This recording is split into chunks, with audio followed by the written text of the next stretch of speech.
todos, les damos la más cordial bienvenida a este evento, el webinar de seguridad del paciente, un enfoque multidisciplinario, organizado por la Asociación Academia Schoolab y Sapiens Medicus. Nuestro evento consistirá en los tres enfoques.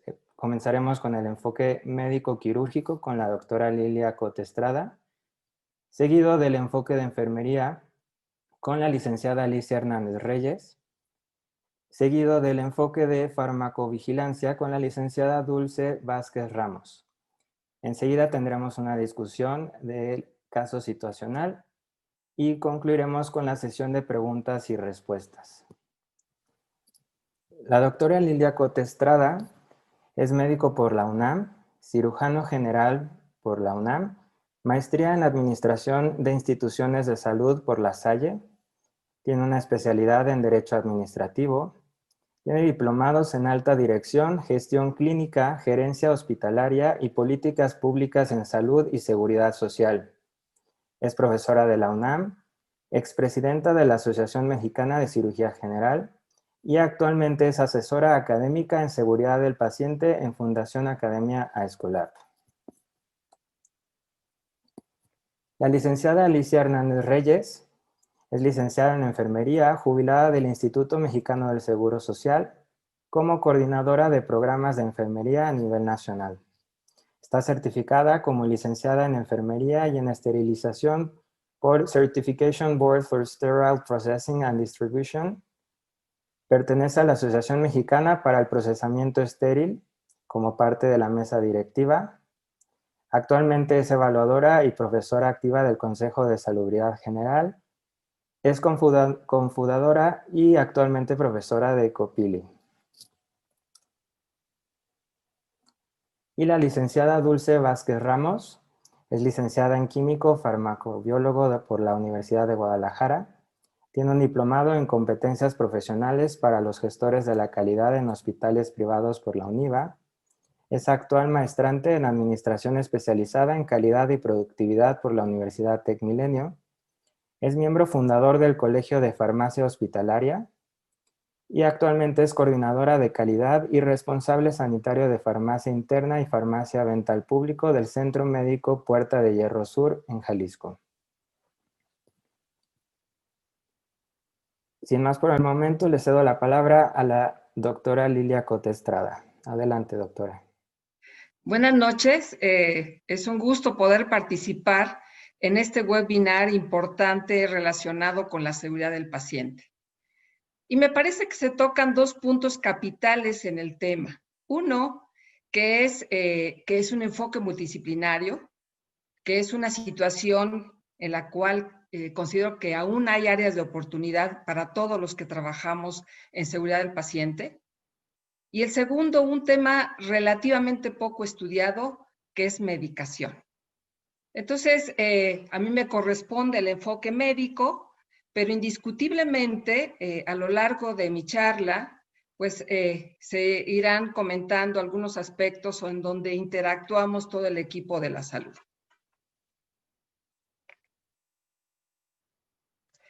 De manera muy breve, porque realmente los subtemas son amplios, pues veremos rápidamente algo de panorama, un tema relacionado al tercer reto global de la OMS, que precisamente se refiere a medicación, proceso de medicación, y tres aspectos importantes que son prescripción, conciliación e idoneidad.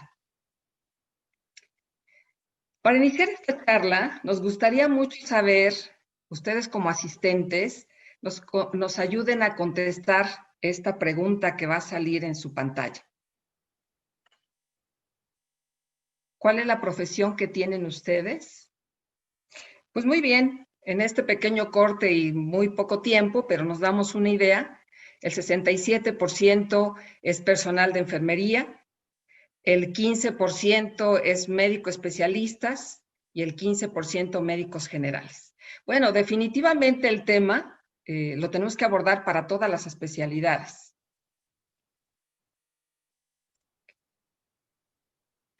Es un hecho que hablando de calidad y seguridad en el paciente, pues todos tenemos que tener una participación activa. creo que uno de los principales pecados en el tema de calidad y seguridad es seguir viendo la atención médica desde un enfoque segmentado. Podemos hacer el mejor trabajo que se pueda realizar si somos médicos, somos enfermeras, administrativos, pero eso no garantiza la seguridad para el paciente, definitivamente no. Por eso es el enorme interés que en esta sesión les podamos transmitir la enorme necesidad de trabajar de manera conjunta como equipo multidisciplinario. Vendría la segunda pregunta, si me hacen favor para contestarlo. Para ustedes, o desde su punto de vista, ¿cuál es el evento adverso más frecuente? ¿Infecciones asociadas a la atención de la salud? ¿Caídas? ¿Úlceras por presión? ¿Errores de medicación? ¿O algún error en procedimientos quirúrgicos? Bueno, pues aquí estamos viendo datos muy interesantes. El 50% considera que los errores de medicación son los más frecuentes, en un 50%. Las infecciones asociadas a la atención de la salud, 25%. Caídas, 8%. Y úlceras por presión, 13%. Y procedimientos quirúrgicos, 4%. Bueno, esta pregunta es muy interesante porque me parece que la mayor cantidad de literatura que leemos con frecuencia nos habla que uno de los principales eventos adversos son las infecciones asociadas a la atención de la salud. Y efectivamente, tienen un alto impacto tanto en frecuencia como en afectación en la salud, como en el costo. Sin embargo, el proceso de medicación muchas veces se ha subestudiado, me parece que ese es el problema. Pero esto no quiere decir que no exista ni que represente un impacto importante para la salud. Y bueno, ustedes pueden ver datos como lo que aparecen ahí, en donde en este momento dice que su costo se ha estimado en 42,000 millones de dólares al año. Y si estamos hablando que los sistemas de salud o que sabemos que los sistemas de salud tienen limitaciones en el aspecto financiero por la enorme carga que tienen las enfermedades. ¿Y qué decir de estos momentos? De la carga que tiene la enfermedad y la pandemia que estamos viviendo, que es el COVID. Pues si podemos evitar estos errores que van a repercutir en la seguridad del paciente y en la salud, pues por supuesto que también lo van a hacer en el tema de los costos financieros. Y para seguir teniendo datos que nos ilustren de cómo se presenta, bueno, ustedes pueden ver en las diferentes barras datos que nos pueden dar una orientación de este panorama. 1 de cada 4 errores de medicación en Estados Unidos se debe a la confusión del nombre. O bien es un error que tiene mayor prevalencia y que ocasiona 7,000 muertes anuales por arriba de los accidentes de trabajo. O si hablamos ya de algo más local, en el estudio IDEAS, que incluye países de Latinoamérica y específicamente en el apartado México, el 8.2% de los eventos adversos detectados son en relación al uso de medicamentos. Entonces, pues es poco estudiado, no con la dimensión que tiene, pero a pesar de eso nos da datos muy importantes. Tan es así que, como ustedes saben, la Organización Mundial de la Salud desde el 2005 ha lanzado retos globales que invitan a todos los países miembros de la OMS a trabajar de una manera muy puntual y precisa para evitar estos eventos adversos. Seguramente recuerdan el reto global número 1, que es atención limpia, atención segura, higiene de manos para evitar las infecciones asociadas a la atención de la salud. El 2, cirugía segura salva vidas, porque evidentemente en cirugía también hay muchos eventos adversos. Y el tercero, que tiene un enorme impacto, que es relacionado a la medicación. Medicación sin daño. ¿Y qué es lo que propone esta iniciativa de la OMS?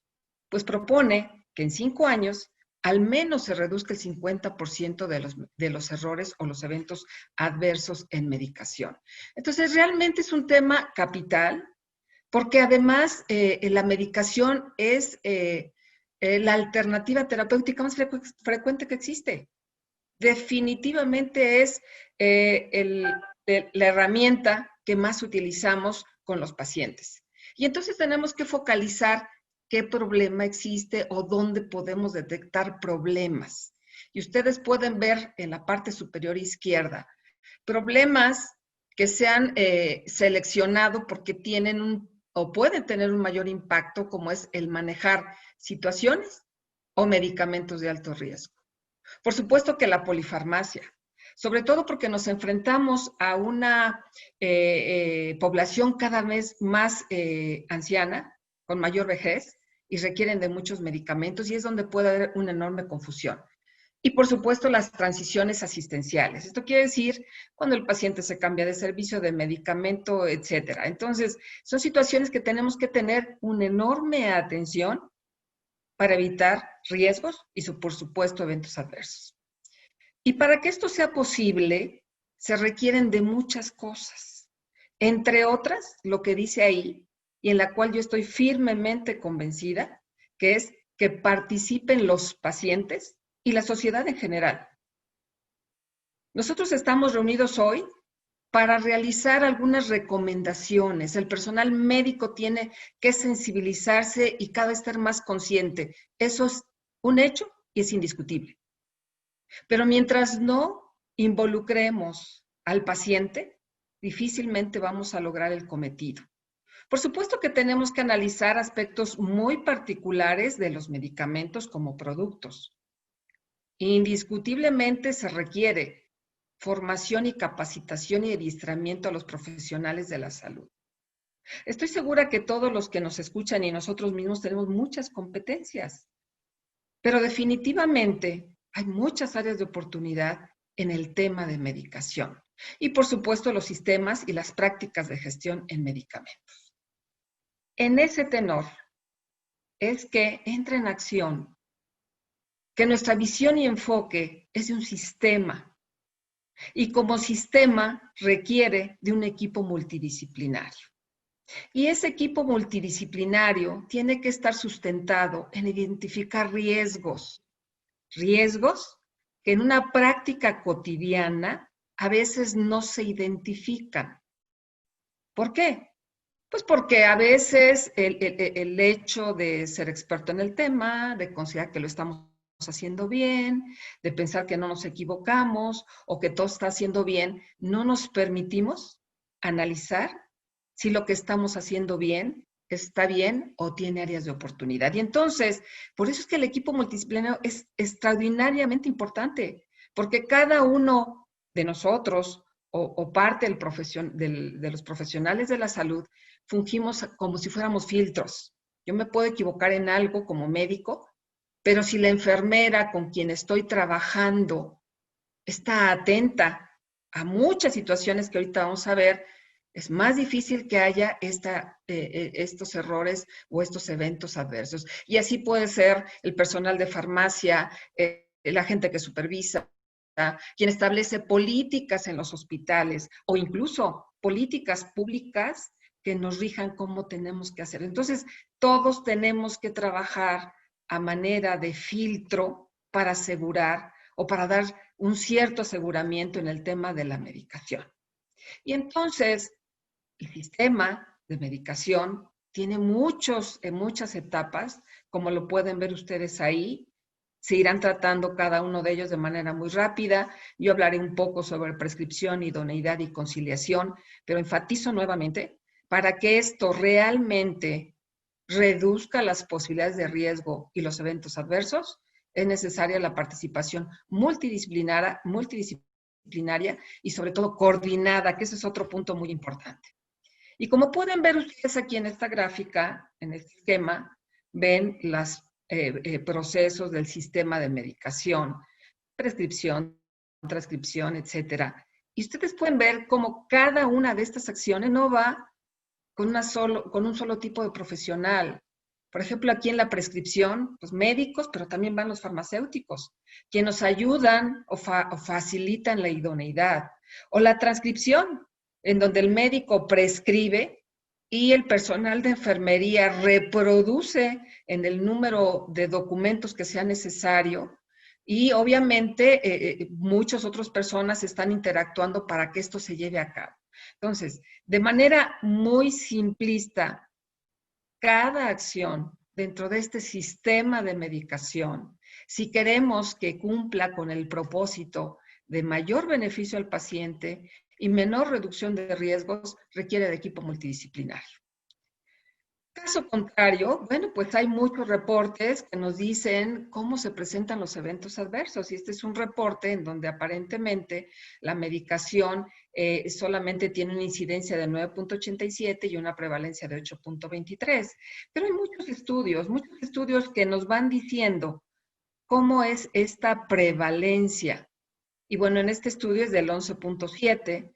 O vemos aquí en este otro que es muy específico porque este reporte está sustentado en documentos, en laudos, que son juicios a la cual se concluye qué tipo de evento adverso y cuál es, si es que fuera condenatorio o absolutorio, este tipo de juicios. Entonces, realmente son, la frecuencia no es baja, es importante. Y si nosotros vemos esta apreciación de manera general, porque hay mucha cantidad de información, se considera que de todos los ingresos hospitalarios, entre el 4.7 y 5.3 están relacionados a errores de medicación. Y si los vemos por cada una de las fases o procesos, vean ustedes cómo la prescripción y la administración, aunque hay en todos, tiene un papel central, es en donde mayor área de oportunidad, por no decir riesgos, es donde se puede presentar. Y en ese sentido, pues yo les pediría que vean esta pregunta y que la contesten. Si pasamos la pregunta, por favor. Específicamente para los médicos, por favor. ¿En qué porcentaje considera que la prescripción de medicamentos que usted realiza cumplen con las recomendaciones normativas? A ver si ya llegamos a la respuesta final. Solamente los médicos. El 47%, casi 50% nos contestan que cumplen con todo lo que dice la normatividad en el 80%. Menos del 50% es el 26%, el 50% 16% y un 100% dicen que es el 11%. Bueno, pues ojalá que todos los que nos están escuchando así sea, porque en realidad tendremos pues un cumplimiento de lo que nos dice nuestra normatividad en un 80%. Creo que es un resultado muy, muy interesante y nos da mucho gusto que estemos trabajando para asegurar al paciente. Pero no se trata de cumplir una normatividad, se trata de que al cumplir una normatividad, como puede ser esto que estamos diciendo, que las indicaciones, si se hacen de manera física, tengan letra clara, legible, sin abreviaturas, sin enmendaduras y sin tachaduras. Créanme que ese simple hecho va a reducir los eventos adversos. Pero, pues hay muchas otras cosas que cumplir y que todas estas cosas que independientemente que nosotros lo veamos como una normatividad que no tiene mayor finalidad, lleva el propósito de evitar equivocaciones. Y si hablamos de esta prescripción, es el tema que ahorita estoy comentando, pues vean ustedes todo lo que requiere una receta. Pareciera demasiado, pero realmente es suficiente para que se eviten los errores. Y para que sea más claro, bueno, ahí dice el nombre y domicilio de establecimiento, el nombre completo, cédula y firma autógrafa del profesional de la salud, la fecha de elaboración, el nombre completo del paciente y su fecha de nacimiento. Recuerden que son los dos identificadores que ahora es obligatorio que tengamos, el nombre genérico del medicamento, dosis, frecuencia, duración. Pero veamos ¿cómo podemos encontrar nuestras recetas? Bueno, pues vemos que hay enormes áreas de oportunidad y vean ahí el número de errores y el porcentaje. Casi en el 50% hay errores. Creo que esto nos debe ayudar a recordar un poco que tenemos que afianzarnos en las recomendaciones. Y, por ejemplo, esta receta que estamos viendo aquí.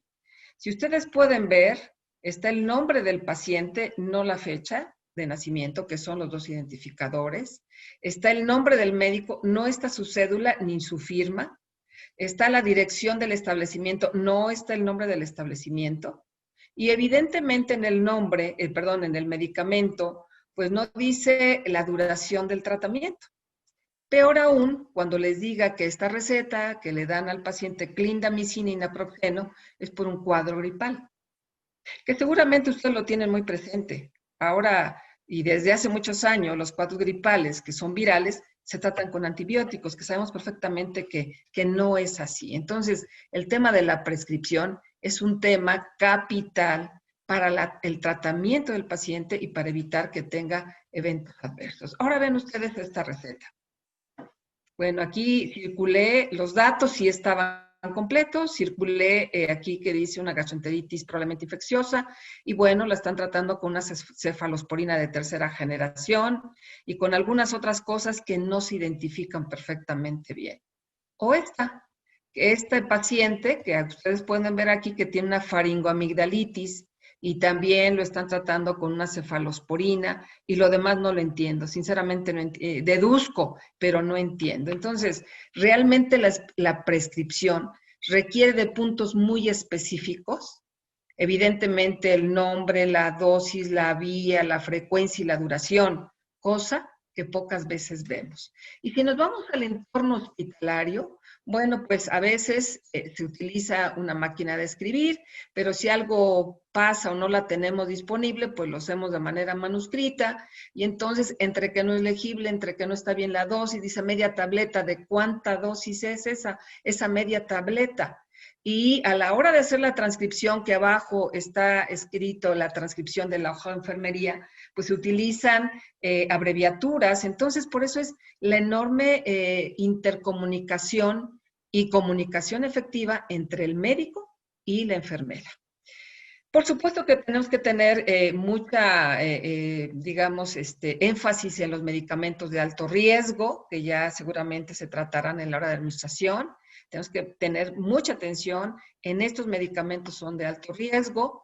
La conciliación es un tema capital porque habitualmente difícilmente se hace la conciliación. Muchos de los pacientes, ahora comentaba que la población cada vez es más geriátrica y entonces tiene un cúmulo de medicamentos por su polifarmacia, llega a la hospitalización y no se conoce bien a bien qué es lo que se está utilizando para el paciente. Entonces, es bien importante hacer la conciliación y esto se tiene que hacer en las primeras 24 horas, verificar los medicamentos que el paciente está tomando en casa, hacer un listado de estos medicamentos contra los del hospital y finalmente empatarlos y coincidirlos. ¿Por qué?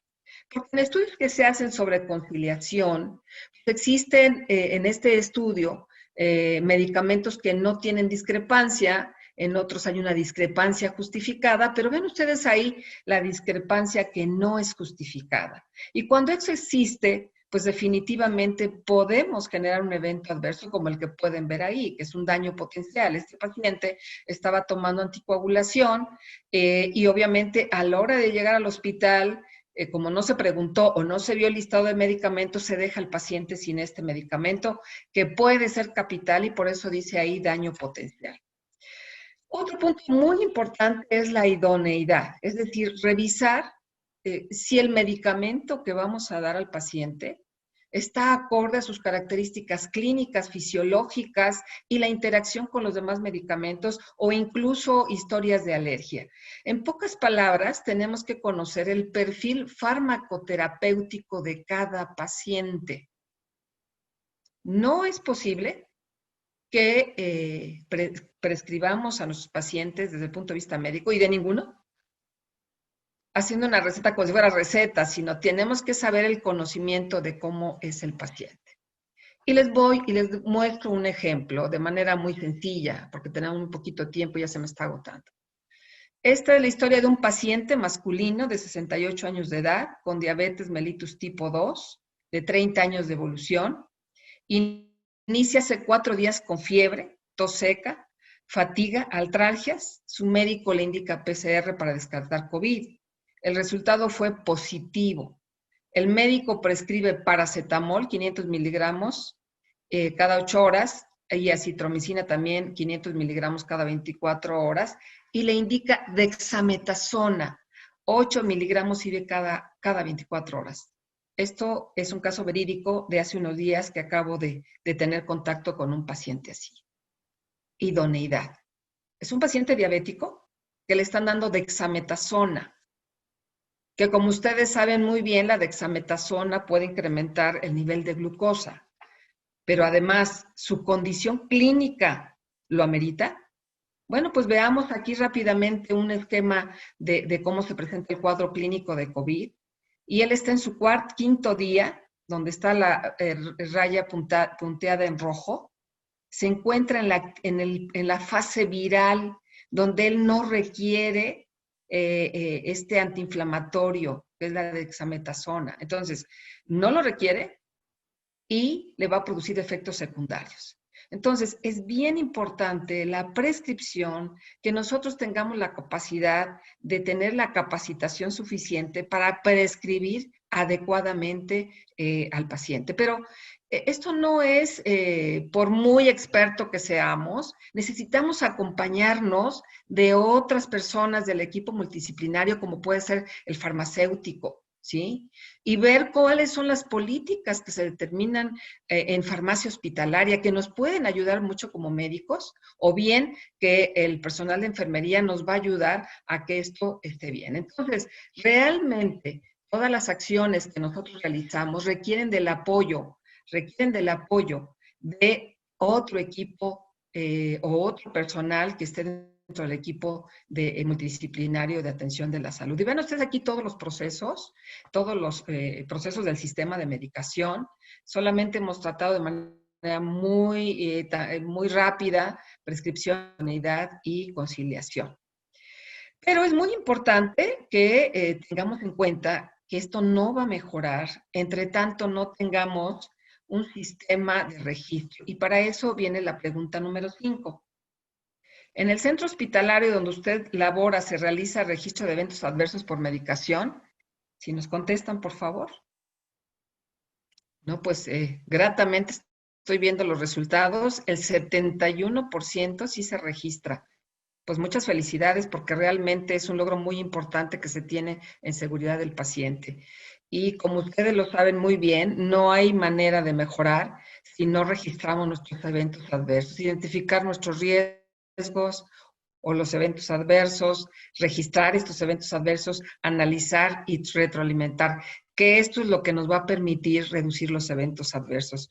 Pues la verdad, muy gratamente sorprendida. Y yo cerraré con el tema de que la OMS, en el ánimo de que cada vez se concrete y se materialice el tercer reto, que es evitar o medicar sin daños, ha promovido los 5 momentos de la medicación.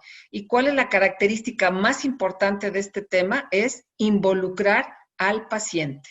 Involucrar al paciente.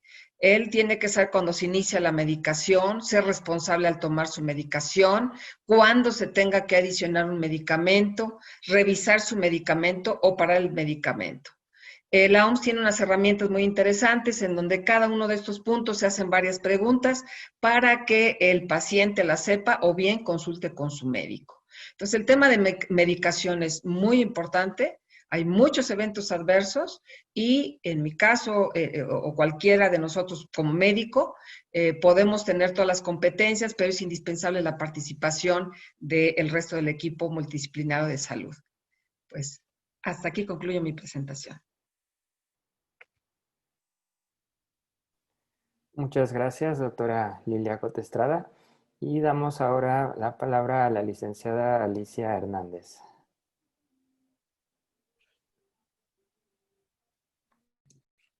Gracias, buenas noches. Voy a compartir mi pantalla.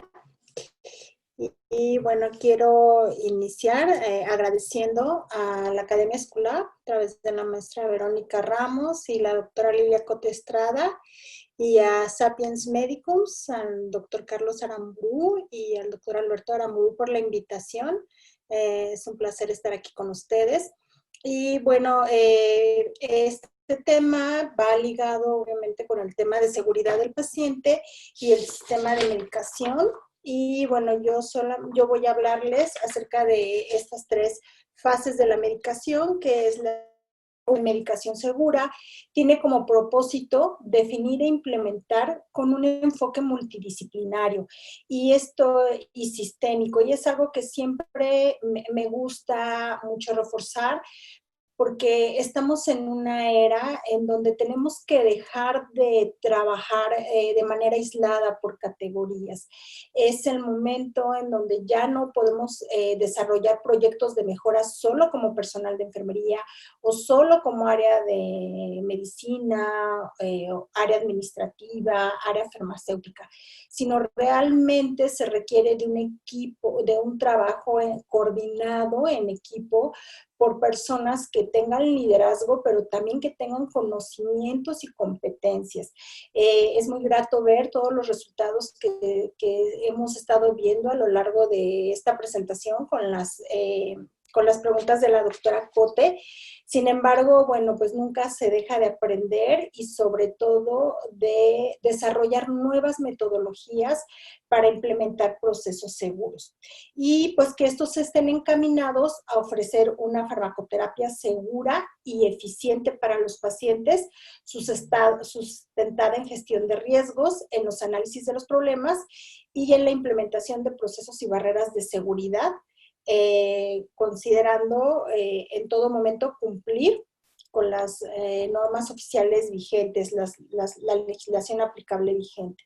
Y bueno, este es un pequeño recordatorio acerca de las fases que incluye el sistema de medicación, iniciando desde la fase de selección hasta terminar con la fase de control, y que en esta charla brevemente con mis compañeras de ponencia, pues estaremos abordando, y bueno, yo solamente les hablaré de la fase de transcripción, de preparación y de administración. Hablar de transcripción como todos sabemos, pues es el hecho de reescribir, de copiar y escribir en otro documento algo que sea una copia fiel e igual de la fuente original, ¿no? Nos permite identificar los momentos en donde se realizan las transcripciones y sobre todo establecer barreras de seguridad. Y aquí, pues es importante que tengamos en mente que en una organización de salud, sobre todo en un ambiente hospitalario, no solo el personal de enfermería es el que transcribe, sino todas aquellas personas involucradas en el tratamiento médico del paciente, ¿no? El tratamiento farmacológico más bien del paciente, ¿no? Y aquí quiero hacer la primera pregunta, si me pueden apoyar, por favor, y es, ¿considera usted que en su práctica diaria realiza más de 5 transcripciones de medicamentos? Y pues les agradecería me dieran su respuesta. Muy bien. Pues 89% de las personas que me acompañan opinan que sí realizan más de 5 transcripciones, y para el 11% que considera que no realiza más de 5 transcripciones, tendremos que analizar de manera más específica todo el proceso de atención del paciente relacionado con su tratamiento farmacológico, ¿no? Como yo les comentaba, todo el personal involucrado en el tratamiento, pues está involucrado en el proceso de transcripción. Por ejemplo, el médico no familiar o el médico familiar, el médico tratante, pues transcribe de la hoja puede transcribir a la hoja de referencia y contrarreferencia, a las notas médicas, al expediente clínico. El personal de enfermería puede transcribir de las indicaciones médicas a las hojas de registros clínicos, pero no solo a esos documentos, también a las solicitudes de medicamentos específicos, como pueden ser quimioterapias, nutriciones parenterales, o los médicos becarios, hablando de médicos becarios, a médicos internos, médicos pasantes, residentes en formación, todos ellos, bueno, son considerados como médicos becarios y que son los que normalmente son los que actualizan las indicaciones médicas. Aquí tenemos una serie de ejemplos de todos los momentos en los que normalmente se transcribe en una organización. Esto no quiere decir que todas las organizaciones son iguales. Aquí es importante aclarar que cada organización, dependiendo a sus recursos y al personal que maneja, que tiene, y el tipo de pacientes que maneja, pues obviamente realizarán estas transcripciones. Por ejemplo, cuando las indicaciones las realiza el médico en formación, cuando la enfermera las transcribe de las indicaciones médicas a la hoja de enfermería, cuando la enfermera transcribe de la hoja de enfermería a la etiqueta de medicamentos, de soluciones, cuando la jefe de piso transcribe las indicaciones médicas a un recetario, cuando requiere el nombre del paciente, por ejemplo, cuando se necesita una medicación muy específica como un antibiótico o citotóxicos o nutrición parenteral. En el caso cuando se solicita, precisamente aquí está la nutrición parenteral. También la nutricionista llega a transcribir las indicaciones médicas relacionadas con la dieta del paciente. Y bueno, también cuando se transcriben a la hoja de alta del paciente. Esto es solamente un ejemplo. Sin embargo, cuando ya uno está en este camino de la seguridad del paciente, cuando es un hospital, una organización, una institución que está trabajando en la mejora continua para garantizar la seguridad de los pacientes, es importante que el personal tenga claro y tenga consciente cuáles son todos esos momentos en donde se debe transcribir y que obviamente se realice un trabajo conjunto a través del COFAT, que seguramente mis compañeras más adelante mencionarán, la licenciada Dulce, la importancia que tiene que todas las organizaciones tengan un comité de farmacia terapéutica, mejor conocido como COFAT, en donde identifiquen todos estos puntos, que hagan un listado de todos los momentos en que se transcribe y, como lo dice la literatura, que se realice un trabajo conjunto para analizar la factibilidad de disminuir los momentos de transcripción, porque es bien sabido y se documenta en la literatura que entre más veces haya transcripción de una indicación medicamentosa, obviamente el riesgo de un error de medicación incrementa, porque se puede presentar que esa transcripción sea ilegible, que esa transcripción sea confusa, que sea incompleta, ¿sí? Entonces, bueno, pues obviamente esto va a condicionar a que se presente un error de medicación en los pacientes. De tal manera que este proceso de transcripción segura debe de incluir acciones y barreras de seguridad. ¿Qué debe de hacer el personal que va a administrar los medicamentos? ¿Qué va a hacer en caso de que esa transcripción esté ilegible, esté confusa o esté incompleta? ¿Sí? Esto es muy importante. Posteriormente, otra de las fases de medicación y que se encuentra precisamente entre la prescripción segura, la transcripción y la preparación, no podemos dejar desapercibido la dispensación y distribución. Y aquí es muy importante que el personal que está a cargo del paciente, en tanto médicos como enfermeras, que están involucrados con el tratamiento farmacológico, estén en contacto directo, en coordinación directa con el personal de farmacéuticos, ¿sí? Con los ingenieros farmacéuticos, los licenciados farmacéuticos, que afortunadamente hoy en día ya es muy común ver en los centros hospitalarios esta figura que tanta falta hacía en las organizaciones y que anteriormente pues no se tenía considerada, ¿no? Y es importante que se mantenga un entorno seguro e higiénico para la dispensación y la distribución de esos medicamentos y, sobre todo, muy importante, la verificación antes de la entrega con el paciente o el personal a cargo acerca de pues todo lo relacionado con las dosis, la presentación de los medicamentos para disminuir el riesgo de equivocación, por ejemplo, con los medicamentos LASA, ¿sí? Posteriormente, pues ya pasamos a la fase de preparación, en donde, pues como yo les comentaba, es importante que también consideremos que la preparación no es solamente a cargo del personal de enfermería. Definitivamente, la mayoría de los medicamentos pues son preparados y administrados por el personal de enfermería. Sin embargo, no son los únicos miembros del equipo multidisciplinario que hacen esta acción. También, por ejemplo, el médico anestesiólogo durante el proceso quirúrgico del paciente, pues él también realiza preparación de medicamentos, los médicos becarios cuando hacen infiltraciones, en fin, todo el personal que está involucrado. De tal manera que todo este personal debe de tener capacitaciones continuas lideradas por un programa establecido en cada organización, determinado por el COFAT, en donde se les esté enseñando continuamente y se les esté capacitando acerca del entorno seguro e higiénico donde se deben de preparar estos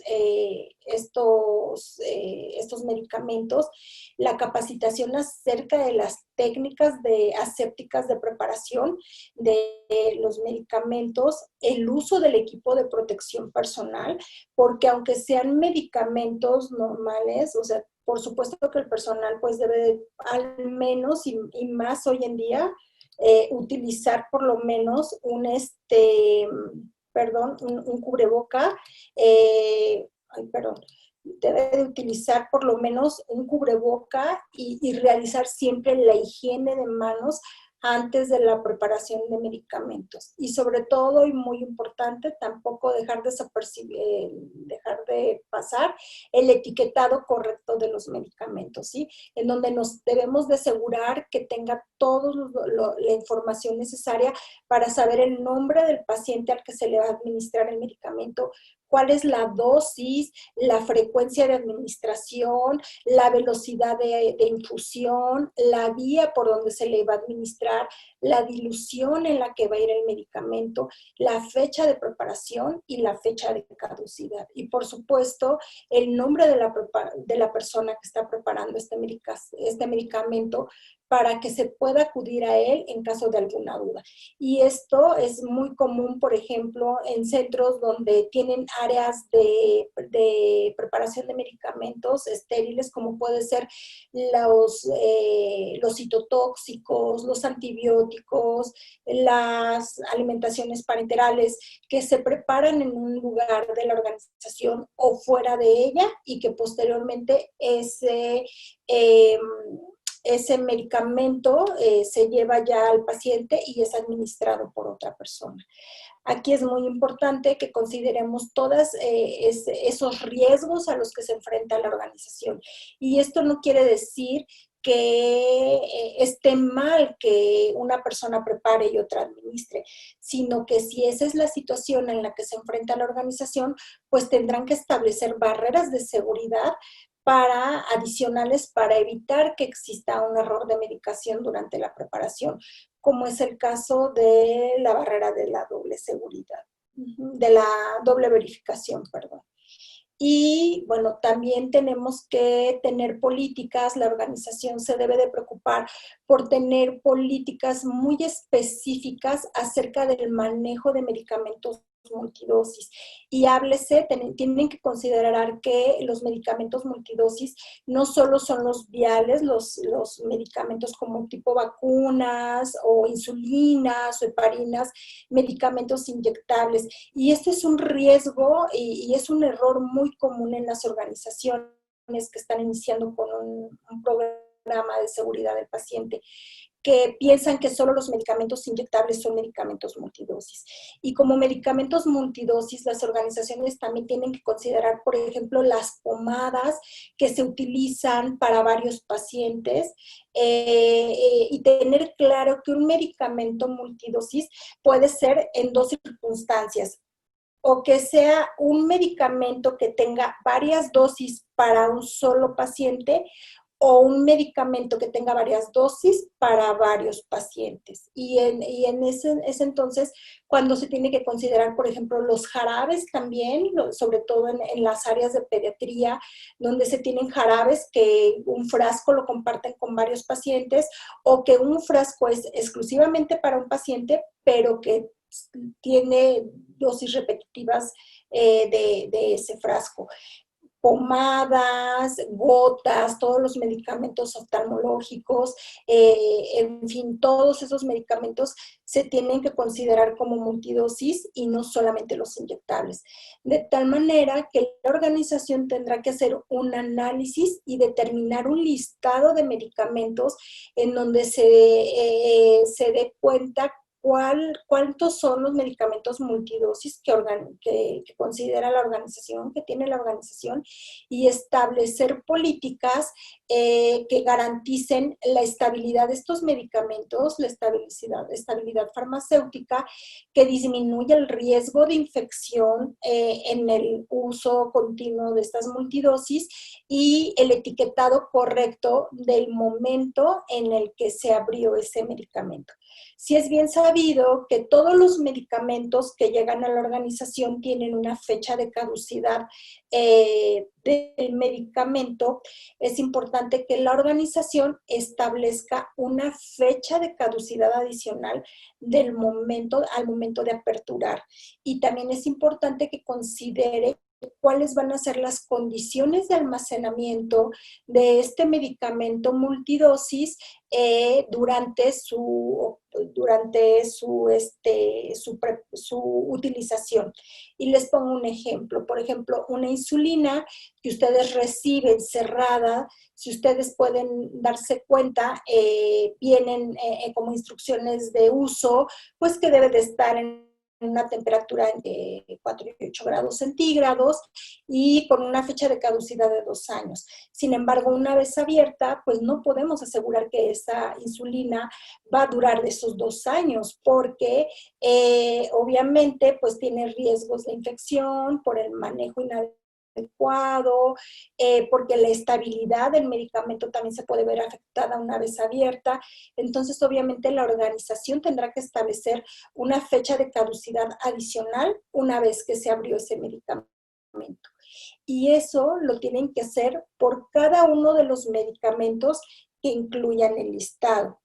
Por eso es necesario que el equipo que coordina el COFAT, que coordina estas barreras de seguridad, estén capacitando continuamente al personal, dando a conocer esta información, que esta información esté visible para todo el personal, que pueda consultarla en el momento que va a utilizar estos medicamentos.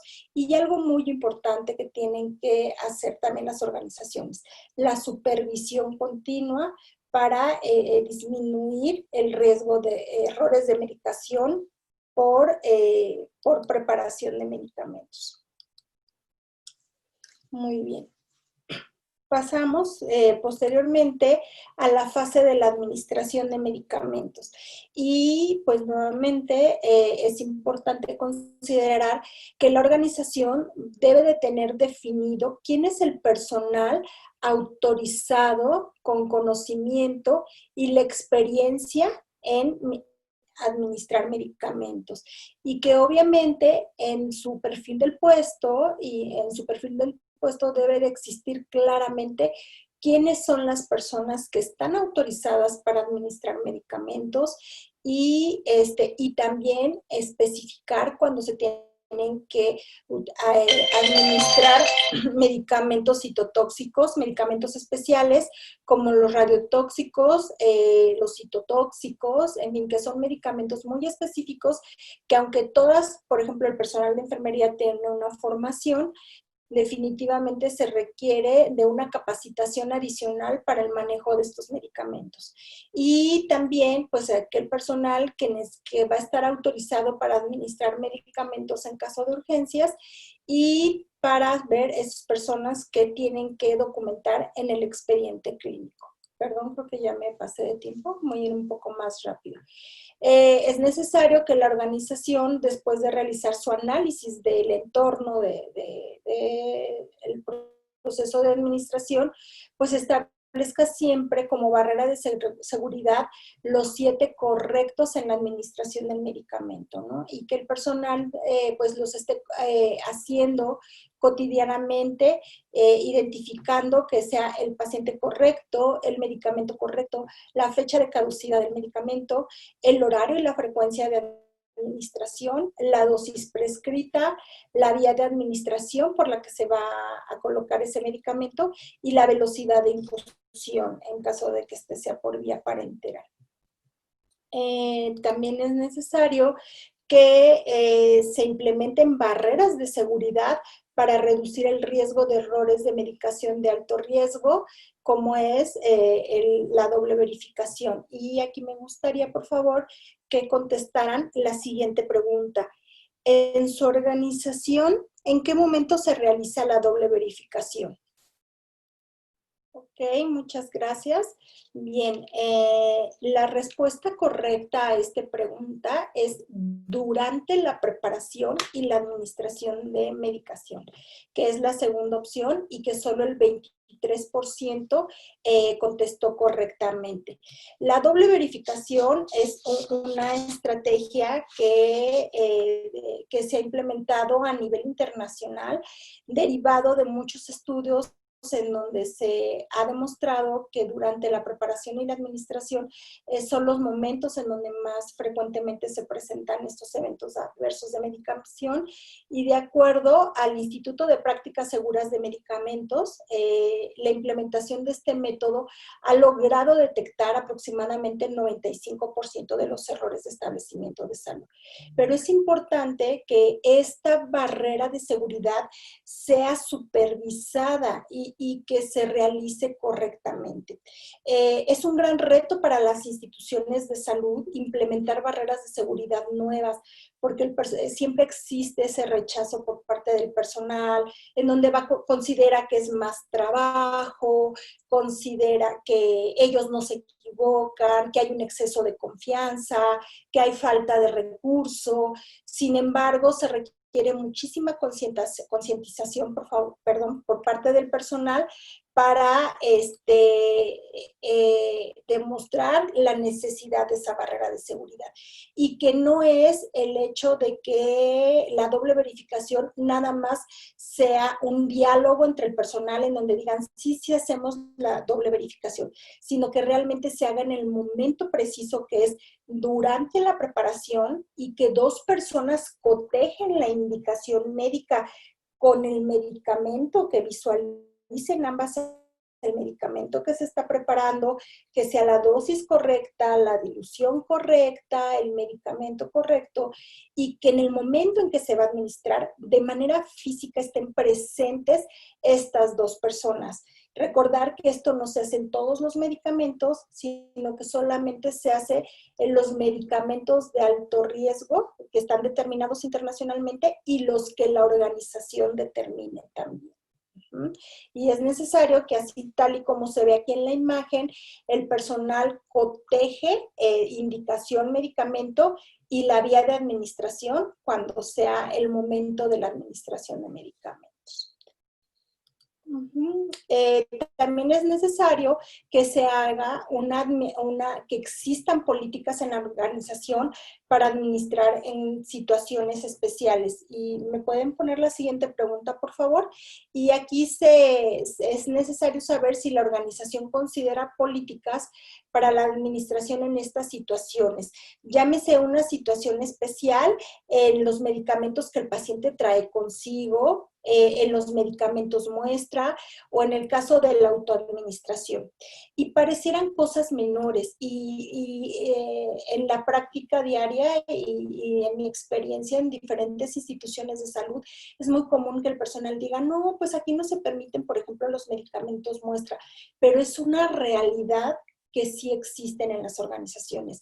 Entonces, no está mal que existan, sino que se regule qué se va a hacer en caso de que estén estos medicamentos presentes.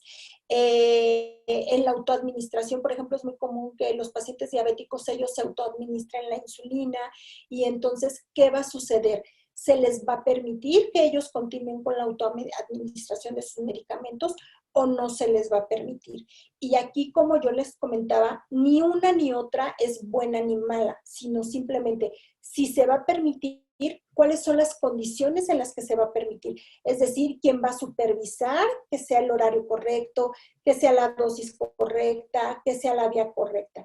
Y en caso de que no se administre, entonces, ¿cuál va a ser la barrera de seguridad para que el paciente no se autoadministre el medicamento a escondidas el medicamento? ¿Sí? ¿Quién se va a hacer el responsable de retirarle el medicamento al paciente, de explicarle a la familia que no le puede dejar, no le puede llevar medicamento al paciente? En fin, la barrera de seguridad es importantísima y va a depender de lo que la organización permita. Por eso es necesario nuevamente, y disculpen que sea reiterativa, pero es importante que haya un análisis muy estrecho de su organización por parte del COFAC y que de acuerdo a lo que se presente en su organización, tome las decisiones para implementar las barreras de seguridad, que sean y que pues al personal obviamente lo capaciten en relación a estas barreras de seguridad y que estas barreras de seguridad se supervisen y se evalúen para saber pues obviamente si se están cumpliendo. Estas son de manera breve las 3 fases que me tocaron abordar y bueno, pues voy a abordar un poco acerca del error de medicación. El error de medicación, pues como ustedes saben, es considerado todo aquel acto que puede dañar, acto que puede realizarse al paciente y que este puede generar un daño. ¿Me pueden lanzar la siguiente pregunta, por favor? Es la última pregunta de mi participación y de acuerdo a la literatura, ¿en qué fase de medicación se presentan más eventos adversos? ¿Durante la prescripción, durante la preparación, la administración o el almacenamiento? Ok, muchas gracias. El 65% contestó que es en la fase de administración.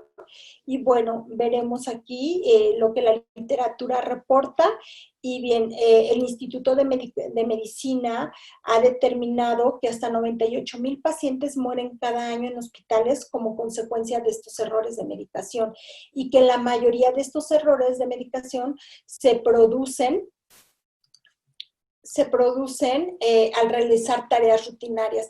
Es muy frecuentemente que el exceso de confianza por parte del personal que atiende a los pacientes pues haga que estos errores de medicación se presenten. Y efectivamente en múltiples documentos reportados por el Instituto Nacional de Medicina, por la Organización Mundial de la Salud, definen que la administración es la fase de medicación donde más errores de medicación se presentan.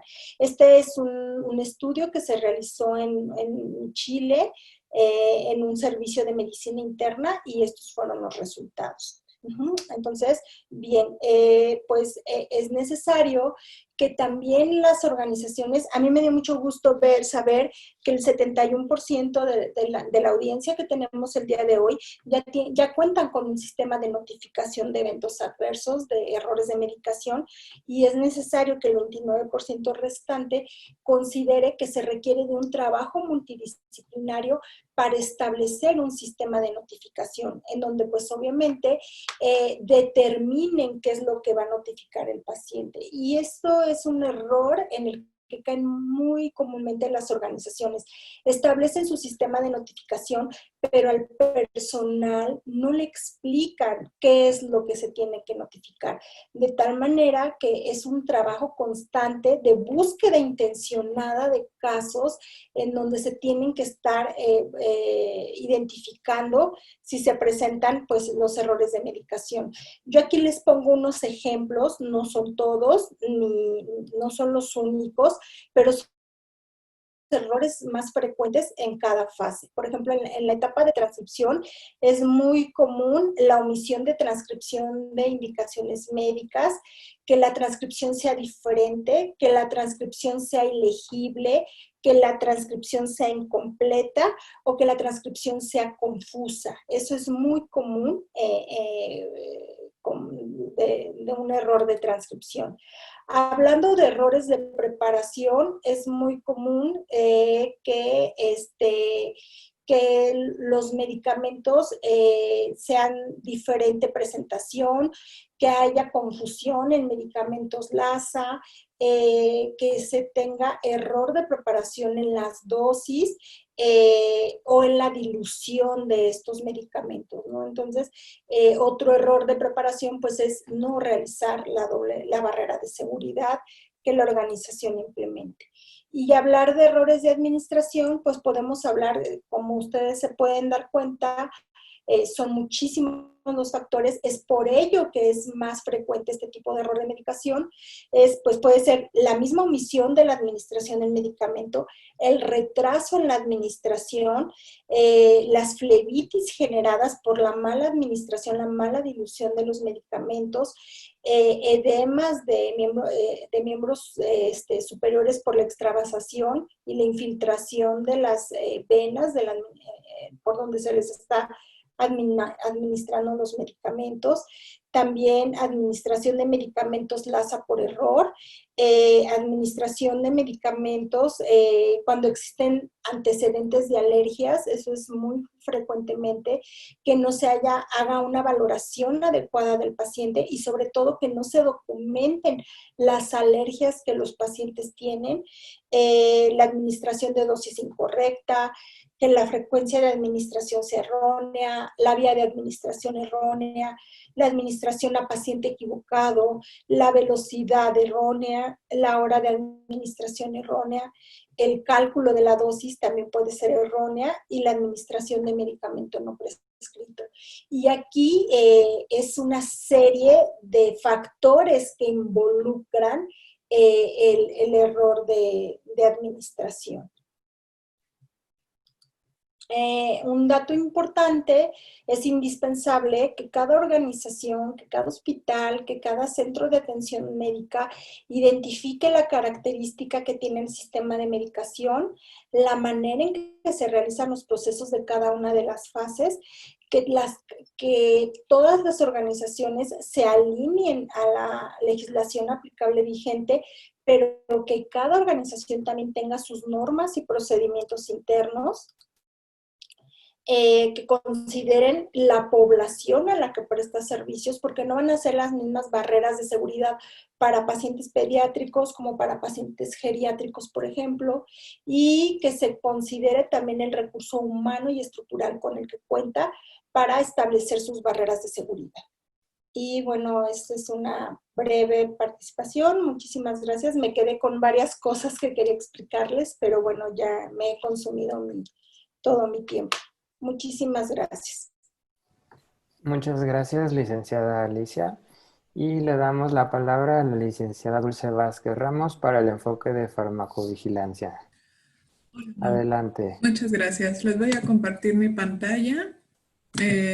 Antes que nada, quiero agradecer la invitación a esta sesión y me agrada mucho compartir con ustedes este enfoque. Espero que sea de su utilidad.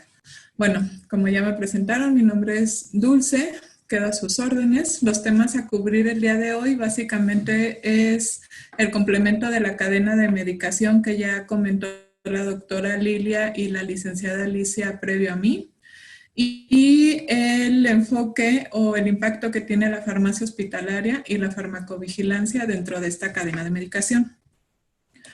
Bueno, como sabemos, la cadena de medicación o sistema de utilización de medicamentos, que lo podemos encontrar con estas dos definiciones, es un sistema muy complejo y cada vez se vuelve más. Esto conlleva a que se presenten mayores errores de medicación dentro de los sistemas y estos a su vez nos pueden causar eventos adversos a los pacientes, que es lo que venimos platicando. Por lo que el enfoque que queremos dar a esta pequeña sesión es, reitero lo que comentó la doctora Lilia, es darles algunas estrategias, algunos consejos que puedan ser de utilidad en cada uno de sus sistemas. Antes de continuar de lleno con el tema, me gustaría compartirles esta frase.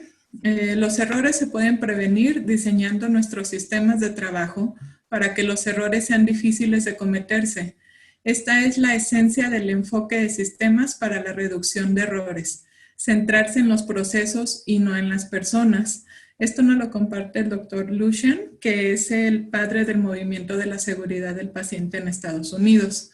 Y es una frase que me gustó mucho y se las comparto porque la mayoría de las ocasiones nos centramos en las personas cuando se presentan los errores y no analizamos todos nuestros sistemas o todos nuestros procesos. Y realmente nuestras barreras de seguridad deben estar enfocadas a los procesos. Saber por qué está funcionando el proceso y cómo podemos modificarlo para que sea infalible al 100% si es posible, pero si no, al menos que disminuya los errores o la frecuencia de los mismos. Les menciono, dentro de la cadena de medicación, como ya les comentó la doctora Lilia y la licenciada Alicia, podemos encontrar una descripción diferente a la que les muestro yo, pero básicamente las cadenas de medicación o los sistemas de distribución inician con lo que es una selección y adquisición de medicamentos y culminan con lo que es el control del manejo y uso de medicamentos para garantizar una medicación segura o una seguridad en el paciente. En este caso, el día de hoy yo voy a platicar un poco con ustedes de la primera, la segunda y la tercera y la última fase que viene en este diagrama. Haré algunas menciones en las etapas que ya mencionaron mis compañeras, pero serán breves solamente para mostrarles algún impacto que pueda reflejar la farmacia hospitalaria en ellos. Y antes de continuar, ¿me pueden ayudar a contestar la siguiente pregunta? Dentro de sus sistemas o instituciones, ¿cuentan con el Comité de Farmacia y Terapéutica o COFADI, Comité de Farmacovigilancia instituido, que me pueden compartir? Vaya, la mayoría de ustedes cuentan con este comité en sus instituciones.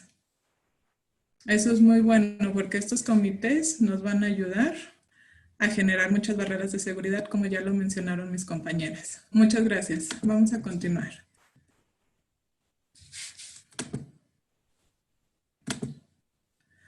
Bueno, complementando con la mención de mis compañeras, toda esta cadena de medicación o este sistema no se trata de participantes que participan, de forma aislada o como islas. Como pueden ver en este pequeño diagrama, tenemos un equipo multidisciplinario muy grande, que no solo va desde enfermería y médicos, sino desde el personal de abastecimientos, desde el personal de farmacia, los proveedores, el departamento de compras, y en este caso, de la farmacia hospitalaria. Sin embargo, la farmacia hospitalaria, todo depende de su participación de acuerdo al sistema que cada uno de nosotros manejemos.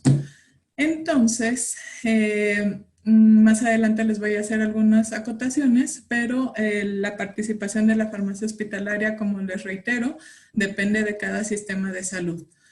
Y aquí la pregunta del Comité de Farmacovigilancia se los menciono porque si se fijan aquí, es uno de los pilares dentro del sistema o cadena de medicación. Y este comité de farmacia y terapéutica debe estar constituido por cada uno de los representantes de las demás áreas que les acabo de comentar. ¿Por qué? Porque ellos son los pilares quienes van a tomar la decisión dentro del sistema de medicación para generar mejoras o estrategias. Y para continuar con este tema, me gustaría hacerles la siguiente pregunta. ¿Me pueden ayudar, por favor?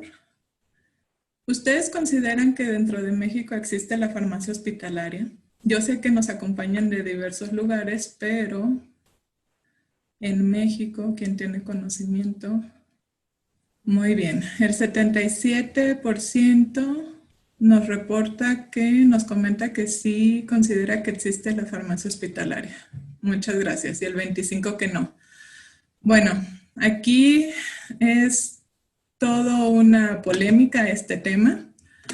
¿Por qué? Actualmente en México, a diferencia de otros hospitales, sí tenemos un modelo nacional de farmacia hospitalaria que se compartió en el 2009 por Secretaría de Salud, con el enfoque de mejorar el esquema de atención al paciente que garantice su seguridad y reduzca la aparición de eventos adversos. Incluso se maneja un rubro de optimización de recursos, que aunque en este momento no es el caso de la sesión, es valioso que lo conozcan. Sin embargo, actualmente en México todavía estamos en pañales en este tema de farmacia hospitalaria. Afortunadamente nos vamos abriendo camino e incluso en el profesiograma, en el sistema de salud, ya aparecen los farmacéuticos como figuras indispensables para toda esta cadena de medicación.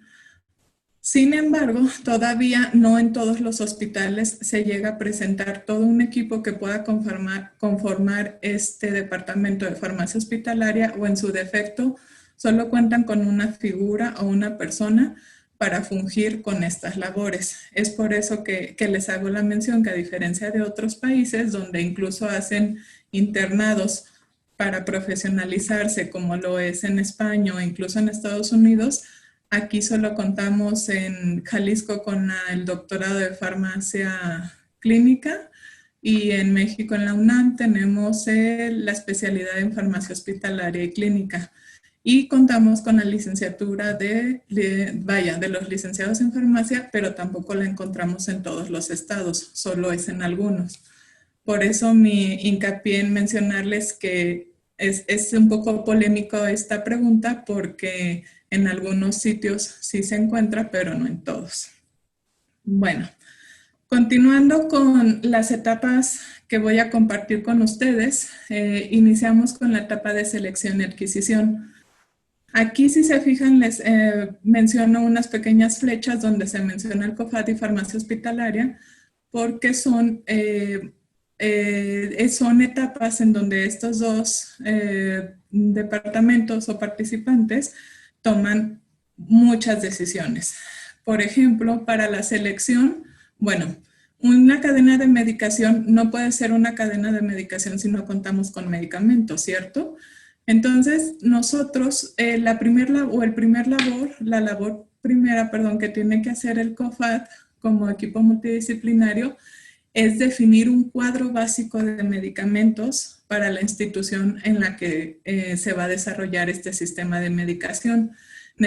Necesitamos enfocarlo a las especialidades que se van a atender y darle también suficiencia o un stock suficiente para brindar ese servicio. Entonces, si nosotros no enfocamos a nuestras necesidades prioritarias, por ejemplo, si somos un hospital de ortopedia, como base sabemos, necesitamos tener analgesia y antibiótico, ¿no? Sería un poco ilógico no contar con estos medicamentos básicos para la especialidad que estamos manejando. De ahí la importancia de generar un cuadro básico suficiente y eficiente. Posteriormente, en el área de adquisición, la farmacia hospitalaria, así como el COFAD, deben de garantizar el cumplimiento a los requisitos legales vigentes y garantizar el acceso a estos medicamentos 24 horas. Y aquí me gustaría hacer solo una pequeña acotación.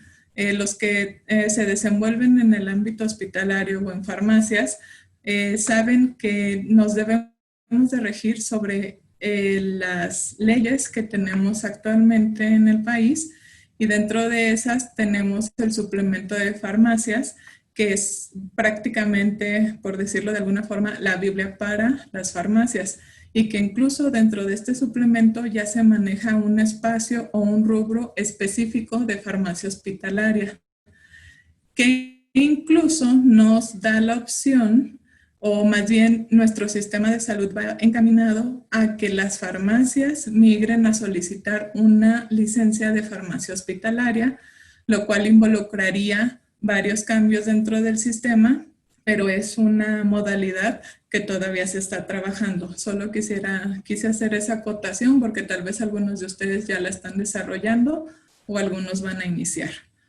Pero continuando con el sistema de adquisición, También parte de nuestra labor como COFAD o dentro de farmacia hospitalaria y barreras de seguridad es garantizar que se adquieran medicamentos de buena calidad, que garanticemos las condiciones de almacenamiento y de transporte con nuestros proveedores. Incluso con nuestros proveedores se debe de solicitar toda la documentación que nos garantice que es un proveedor o que es un distribuidor autorizado, que tiene toda su reglamentación en orden, licencia sanitaria, el responsable sanitario, que tiene un almacén correcto. Incluso en dado caso, pudiéramos hacer unas evaluaciones como un servicio subrogado, donde el comité del COFAD pudiera delinear los puntos a evaluar para nosotros así poder confirmar que queremos trabajar y adquirir medicamentos con esta serie de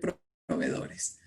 Incluso para algunos proveedores como lo son distribuidores de nutriciones parenterales o distribuidores de medicamentos oncológicos o citotóxicos que en muchos de los hospitales no se manejan y se mandan solicitar como un servicio subrogado.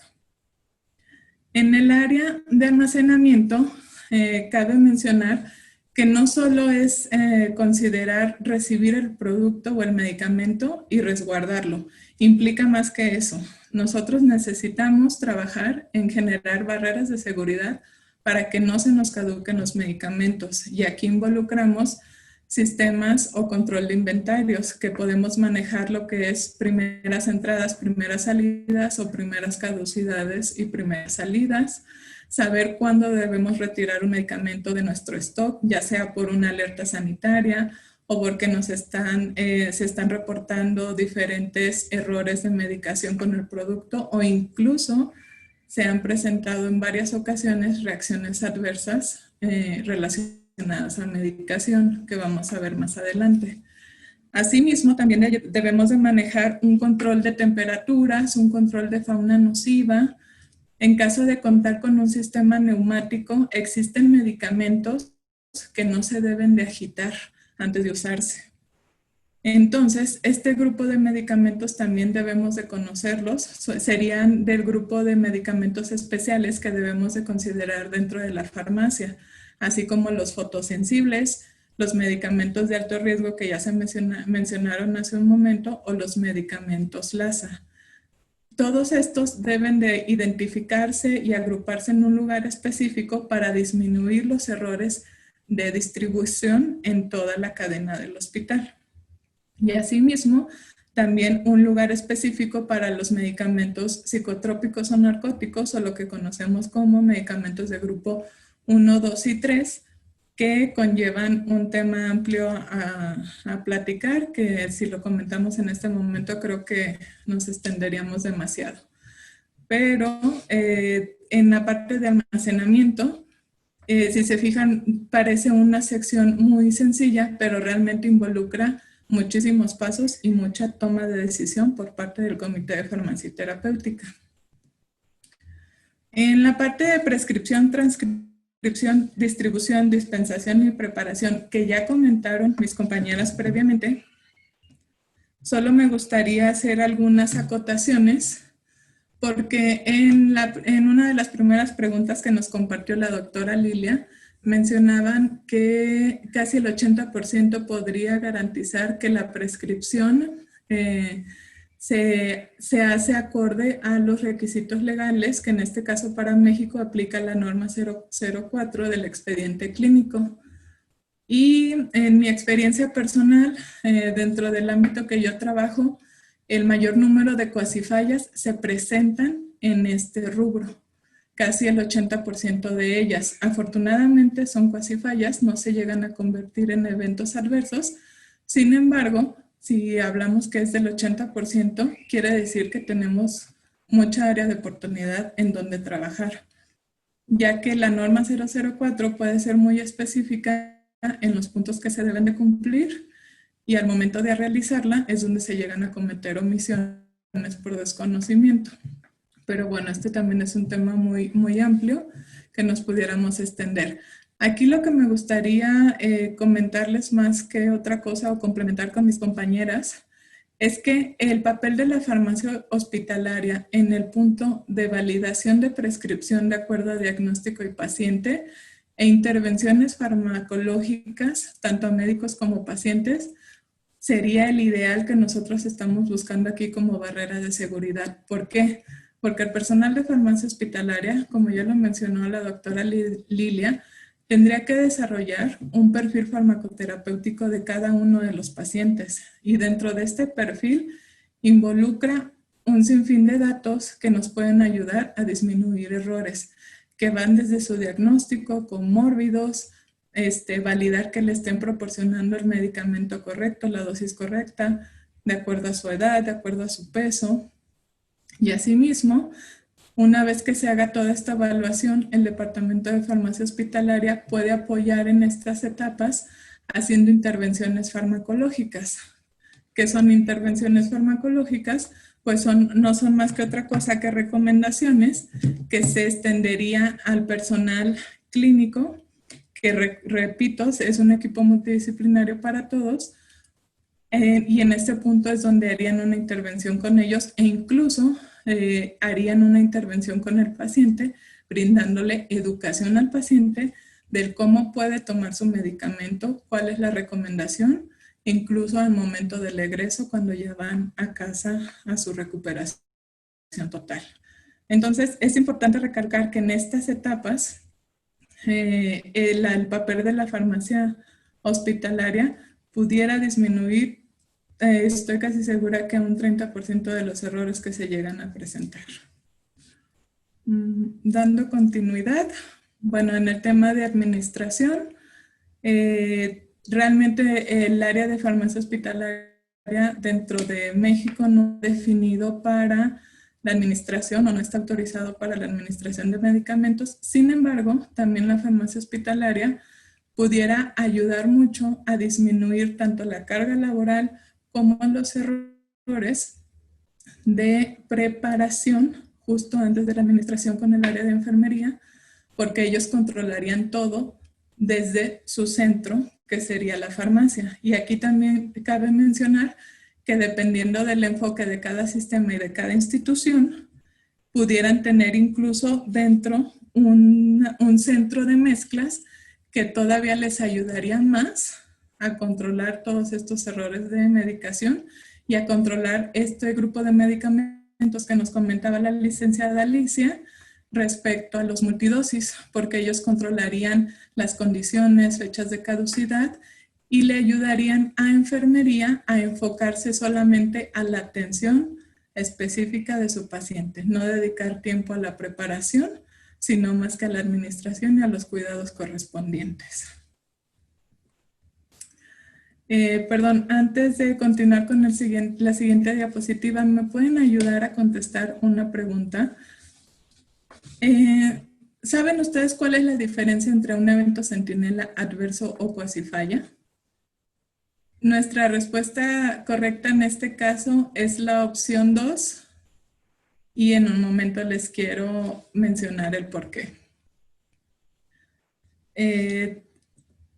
Migrando a las definiciones que les comento y que son importantes para abrir el tema de control, de acuerdo al glosario de términos aplicados a la seguridad del paciente que nos comparte la Secretaría de Salud, un evento centinela se cataloga como el evento que causa un daño severo o permanente al paciente. Un evento adverso se cataloga como un evento que causa un daño significativo, moderado, pero no permanente o mínimo. Y una cuasi falla se cataloga como un evento que no causa daño o que no ocurre. Si se fijan, la base o el punto principal de esto es el tipo de daño que llegan a causar estos eventos. Todo radica en el tipo de daño que causen. Y estas tres clasificaciones, dentro de estas tres clasificaciones se pueden encontrar eventos centinela relacionados a medicación, eventos adversos relacionados a medicación y cuasi fallas relacionadas a medicación. ¿Por qué quería hacer esta apertura? Porque dentro de la etapa de control, nosotros debemos de trabajar sobre 3 puntos indispensables, que es las reacciones adversas a medicamentos, eventos centinela, eventos adversos cuasi fallas y eventos relacionados con la seguridad del paciente. Estos tres rubros tienen una gran labor, o tenemos que desarrollar una gran labor con todo nuestro sistema y todo el personal multidisciplinario, porque se tiene que educar a todo el personal en qué debe de reportar, cómo lo debe reportar y el por qué o la importancia de notificarlo. Y esto nos lleva a una cultura de notificación. Y aparte nos lleva a conocer la ley o legislación aplicable vigente. ¿Por qué? Porque las reacciones adversas relacionadas a medicación son específicas a la norma 220 de notificación o de farmacovigilancia, donde se deben de notificar las sospechas de reacciones adversas o SRAM, las reacciones adversas a medicamentos o RAMS, y eventos supuestamente atribuibles a vacunación o inmunización, que son las ESAVIS. Esto depende de si tu sistema de medicación o en sus sistemas de medicación manejen vacunas. En el sector privado se maneja en menor incidencia, pero en el sector público es muy común. Entonces, bajo esta rúbrica, nosotros debemos de cumplir no solo con notificar para mejorar en nuestro sistema, sino notificar porque es una solicitud directa de nuestras autoridades, también para mejorar sistemas, pero a un nivel más amplio, ya sea estatal o federal. Pero ya si hablamos de eventos centinelas o eventos adversos y cuasi fallas, estos es un sistema de notificación interno del hospital. Y si alguno de ustedes ya ha leído respecto a las acciones esenciales para la seguridad del paciente, en la número 8 incluso nos pide también hacer una notificación en la página de Secretaría de Salud de eventos adversos, que es otro requisito más que ya tendríamos que realizar. Pero originalmente este sistema de notificación, que mencionan varios de ustedes que ya lo llevan a cabo, por lo general se maneja de manera interna para generar mejoras en el sistema o barreras de seguridad. El último punto es un conjunto de los dos previos. Lo quise anexar porque es una clasificación que manejamos a título personal dentro de la institución como todos los eventos relacionados con la seguridad del paciente, ya sean de medicación o sean de algún otro sistema dentro del hospital. En este caso, se los quise compartir por si en alguna de sus instituciones les sirve esta buena práctica donde se catalogan o se engloban todos estos eventos relacionados con la atención del paciente y se generan también patrones y tendencias para generar buenas prácticas e incluso indicadores de control para la disminución de estas. En este punto específico me gustaría hacer hincapié en el tema de farmacovigilancia en 4 puntos básicos. Uno, que la farmacovigilancia es una normativa obligatoria que debemos de cumplir. 2, que la notificación de la farmacovigilancia no solo incluye una reacción alérgica, sino que nos incluye una ineficacia terapéutica, errores de medicación, sobredosis, sospechas de falsificación y efectos secundarios. Solo les dejo esta pregunta al aire. ¿Cuántos de ustedes han detectado cuando usan fentanilo que les causa comezón a los pacientes en la nariz? Cuando usan metamizol que les causa hipotensión y no se notifica. ¿Por qué? Porque se menciona que es un efecto secundario. Sin embargo, la norma es muy clara y nos pide que también notifiquemos esto, no solo por notificar, sino por entender que estos medicamentos no están diseñados para causar este efecto, sino están diseñados para causar un efecto terapéutico diferente. Y al nosotros notificar estamos favoreciendo a que se analicen o se analicen este grupo de medicamentos para saber si se les puede hacer una mejora. El siguiente punto es el seguimiento. El seguimiento y monitoreo que se le brinda a los pacientes que se detectan como reacciones adversas a medicamentos, también se les debe de hacer un análisis de causalidad disculpen. ¿Esto para qué? Para saber si son atribuibles realmente al medicamento o fueron atribuibles a otro error dentro del sistema de medicación. De ahí la importancia de realizarlos. Y por último, dentro de este sistema de farmacovigilancia, tanto como en la notificación de eventos adversos, cuasifallas y eventos centinela, es importante que generemos un sistema o plan preventivo o de mejora, como por medio de análisis de patrones y tendencias, como les decía hace un momento, así como de disposiciones oficiales que nos generen o nos compartan mejora, específicamente cuando son normas obligatorias, en este caso como la 220. Creo que ya me extendí un poquito en el tiempo.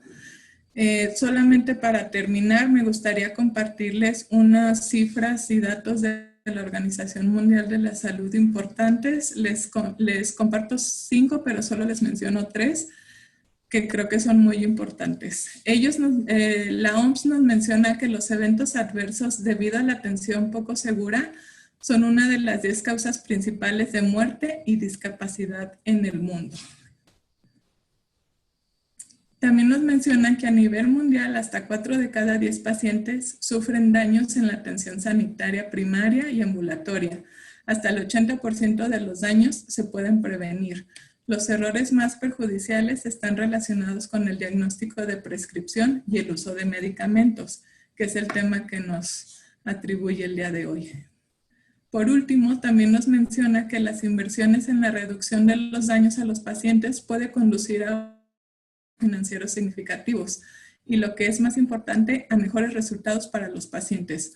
Un ejemplo de esto es involucrar a los pacientes, lo cual, si se hace bien, puede reducir la carga de los daños hasta el 15%.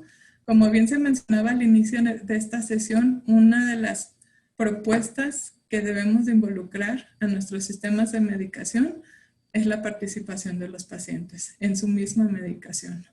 Eso nos va a ayudar a reducir bastantes errores. Y para culminar este tema les quiero compartir unos datos para cerrar todo esto. Debemos recordar que todo el sistema de medicación es el trabajo de un equipo multidisciplinario. Debemos de trabajar en pro de la seguridad del paciente con todos los involucrados en el sistema de medicación. No podemos ser entes aislados trabajando en pro de la seguridad del paciente. Eso no es fructífero nada. Otra, notificación. Sin notificación, ningún sistema puede mejorar sus prácticas o prevenir errores. Solo ojo, no solo necesitamos la notificación, sino desarrollar toda esta información que tenemos con la notificación, o mejor dicho, analizarlo para generar el siguiente punto que les menciono, seguimientos o planes de mejoras.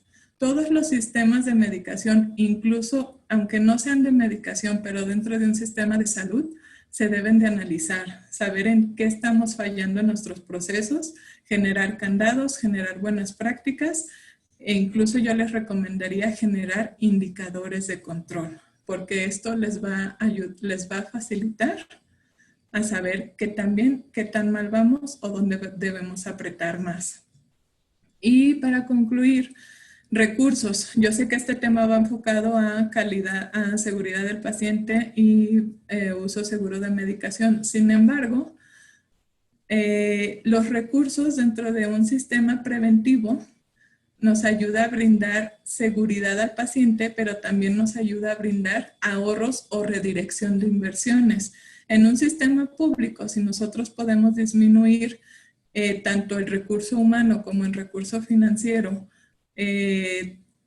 nos permite ahorrar todo lo que se puede invertir en errores o en eventos centinela, nos puede ayudar para invertirlo a un sistema diferente o redireccionarlo a una inversión que nos pueda ayudar a brindar mejor atención sanitaria a los pacientes o incluso a darles más beneficios.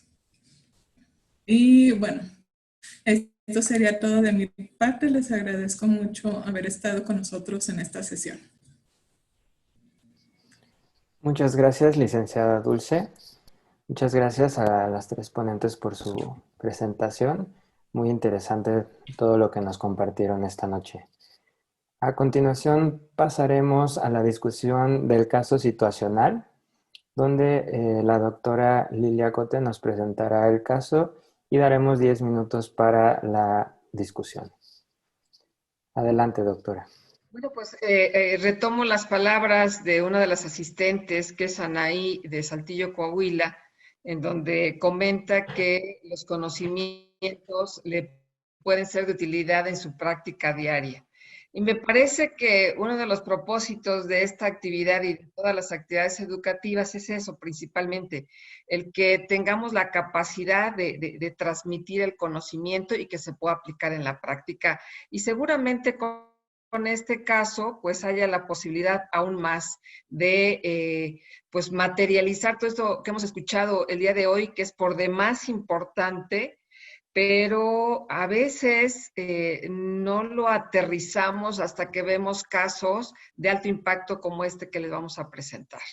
Entonces, pues estoy muy complacida porque para empezar en la encuesta, pues la prescripción es muy alta, correcta, hay registro de eventos, o sea, realmente tiene farmacia hospitalaria, ¿no? Pues me parece que eso está muy bien. Entonces, relataré el caso y luego, pues si nos hace favor la licenciada Alicia y la licenciada Dulce dar su opinión, y a reserva de que también en el chat nos puedan enviar algunos datos.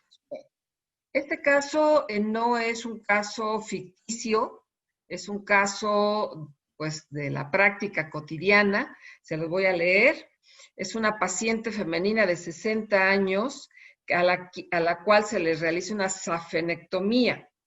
El cirujano tratante prescribe cefotaxima 1 gramo cada 12 horas y solicita al residente que lo incluya en las órdenes posoperatorias. Sin embargo, no se revisan los antecedentes de la paciente y la paciente era alérgica a la penicilina. La paciente egresa de recuperación y sube al piso. A su ingreso en el piso, la enfermera responsable inicia con la administración de los medicamentos. Cuando ésta se acerca a la administración, la paciente pregunta qué es lo que le va a administrar, y al informarle el antibiótico, la paciente, por eso es tan importante la participación de los pacientes, la paciente le dice a ella que es alérgica a la penicilina y que no se la administre. Aquí la situación es que la enfermera no administra el antibiótico, pero no registra esta situación ni en el expediente clínico, ni avisa al médico tratante. Para el siguiente horario de la administración, que en este caso es la enfermera del turno nocturno, la paciente para entonces está dormida, pues le aplica el medicamento. Y la paciente presenta un choque anafiláctico y paciente fallece. Vean ustedes lo impactante que puede ser el tener esas medidas de seguridad que hemos estado escuchando el día de hoy. Una pequeña acción puede ser la total diferencia. Y mientras nos dan su opinión la licenciada Alicia y la licenciada Dulce, me gustaría que en el chat nos dijeran qué tipo de eventos se presentaron en este caso, que reitero, es verídico, y que nos den su opinión, qué tipo de eventos. Entre tanto, pues nos da su opinión la licenciada Alicia y la licenciada Dulce. Yo le preguntaría a la licenciada Alicia, ¿es frecuente que el médico tratante prescriba sin supervisar? Por ejemplo, Sí, en este caso, el médico residente. sí, claro, es muy frecuente y eso, bueno, pues es una serie de fallos en el sistema que muchas veces no tiene que ver nada con las personas, porque yo estoy totalmente segura que ningún profesional de la salud va a trabajar un día cotidiano y piensa, hoy me voy a equivocar o hoy no voy a hacer mi trabajo, porque prácticamente pues nosotros lo que nos motiva pues es el servicio. Aquí la situación es precisamente que los sistemas no están preparados organizados de tal manera, evitar esta serie de errores, porque si ustedes se van dando cuenta, ya iba a contestar la pregunta que hizo la doctora Cote, pero me voy a esperar a que lo contesten en el chat, pero es una serie de factores que influyeron para el resultado final, ¿no? Y que para ello no se requirió la intervención de una persona, sino de un equipo multidisciplinario y también la implementación de varias barreras de seguridad a lo largo del proceso de atención del paciente. Licenciada Alicia, aquí hay un comentario que me parece interesante que conteste. Dice, la enfermera no solo es la única responsable. Así es, así es. Iniciando desde una valoración inicial que pues la organización tendrá que establecer quién tiene que hacer esa valoración, porque pues es responsabilidad del médico, pero también es responsabilidad de la enfermera hacer valoración, es responsabilidad del médico en formación, del médico becario. Entonces, bueno, ya la organización determinará quién tendrá que realizar esta valoración inicial, que es desde el momento en que el paciente ingresa, ¿no? Gracias. Licenciada Dulce, aquí hay muchas opiniones en relación a que, pues sí, evidentemente es un error de medicación, pero hacen énfasis en que es un error de comunicación efectiva, ¿sí? ¿Qué nos puede comentar al respecto? Creo que aquí se rompieron o se rebasaron diferentes barreras y es lo que les comentaba a un inicio de la sesión. Todo va enfocado en los sistemas, como menciona la licenciada Alicia. Si nuestros sistemas no tienen bien definidas esas barreras o no se le explica a la gente cómo lo debe de hacer, porque todo este ejemplo nos señala que no se hizo una evaluación inicial, no se identificó al paciente como paciente alérgico, y aún así se rompió el proceso de la documentación de la administración de medicamentos. Entonces, sí fue falta de comunicación, pero no solo eso. Fueron 3 pasos atrás donde se rompieron varios procesos y se fue una cadenita como un efecto dominó que llegó tristemente al fallecimiento del paciente. Dice la licenciada Alicia, pues que depende del médico, de la enfermera, del residente, o sea, todos. ¿También de los directivos? Por supuesto, porque ellos son quienes toman las decisiones, quienes llevan el barco a buen puerto, dirían. También están involucrados. Así es. ¿Y cree que esto se presente con relativa, digo, no necesariamente que todos se mueran, que todos los pacientes se mueran, pero cree que se presente con relativa frecuencia esta falla de este sistema? Porque aquí nos están diciendo que el 70%, el 80% de los médicos prescriben de acuerdo a la normatividad, que el 70% tienen sistemas de notificación. ¿Seguirán siendo frecuentes estos tipos de errores de medicación de manera general? En esta gravedad, para hacer el evento que es, no, afortunadamente, porque me asustaría si se presentara con bastante frecuencia realmente. Sin embargo, errores de medicación en cuestión de eventos adversos sí son frecuentes, sí son frecuentes. Gracias a los sistemas de medicación los detectamos, pero no llegan a ser tan impactantes, pero sí se presentan, creo que en todos los sistemas de salud. Yo diría que al menos en un 30%. Y cuando se presentan tan frecuentemente los errores de medicación, que afortunadamente no son tan catastróficos, pues también es como tirar una moneda al aire, ¿no? O sea, se presentan tan frecuentemente que uno de esos pues, nos puede tocar a nosotros o a algún familiar que está hospitalizado. ¿Es posible? Es posible, definitivamente. Pero como digo, creo que nadie se levanta, como dice Alicia, con el afán en su cabecita de hoy voy a hacerle daño a algún paciente, ¿no? Hoy me voy a equivocar. Reitero, todo va enfocado a los sistemas. Nosotros, como líderes o como voces de cambio, debemos de trabajar sobre esos sistemas, analizarlos, identificar cuáles son las fallas, dónde podemos mejorar, medirlos e involucrar a todo el personal o el equipo multidisciplinario, desde los directivos hasta el eslabón que menos podemos considerar, como hasta puede ser un proveedor o un ejecutivo o algún administrativo. Esa es nuestra labor como líderes de estos sistemas. Y aquí hay una opinión muy interesante, porque nos hablan de Isaac Ramos, que dice que no, que tiene que tener que tenemos que considerar una participación activa del paciente en el proceso de medicación. Eso es capital. Y anteriormente había una opinión en donde decía que no hay que buscar culpables, sino hay que mejorar el sistema. Y la única manera de mejorar es con el registro y la retroalimentación. Exacto. ¿Sí? Se nos está agotando el tiempo y por ahí ya nos hicieron la contestación en función de que si nos quieren comentar qué eventos sucedieron, licenciada Dulce o licenciada Alicia.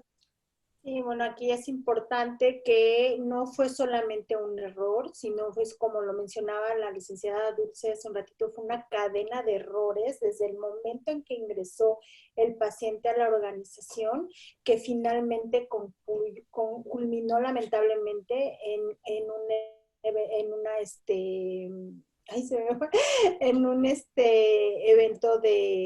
un evento centinela, ¿sí? Eso es, que fue un evento centinela, porque recordar que el evento centinela es cuando hay pérdida de la vida, pérdida de la función.